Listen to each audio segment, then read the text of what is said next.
అంటే 2 రోజులలో మీ నిజాం సాగర్ నింపచ్చు. గన్ని నీళ్లు పోతున్నాయి కింద. గన్ని నీళ్లు పోతుంటే ఈ బేకార్గాడు ఏది పెట్టి కేసీఆర్ని తిట్టాలి. ఆయన మనసులో ఒకటి ఉన్నది, ఏమిటిది? ఇప్పుడు నీళ్ళు ఇచ్చిండు అనుకో, మళ్ళీ మీరేమడుగుతారు? యూరియా అడుగుతారు. యూరియా అడిగితే మరి యూరియా ఇచ్చిండు అనుకో, పంటలు పండుతాయి. పంటలు పండితే మళ్ళీ మీరేమంటారు? పంటలు కొనాలంటారు, వడ్లు కొనాలంటారు.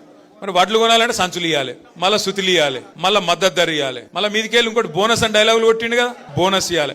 ఈ అమ్మాయి లొల్లంత ఎందుకు? నీళ్ళు ఇవ్వకపోతే సపరేట్గా మొత్తం బంద్ అవుతుంది అని చెప్పి నీళ్ళు బంద్ పెడతాను. అసలు కథ కాదు. ఆయన నీళ్ళు ఇవ్వకపోతే కారణం ఏంటంటే, ఇన్ని రోజులు నేను చెప్పిందంతా అబద్ధం అని దొరికిపోతా, ఇన్ని రోజులు నేను చెప్పిన లుచ్చా మాటలు అని చెప్పి ప్రజలకు అర్థమవుతుంది.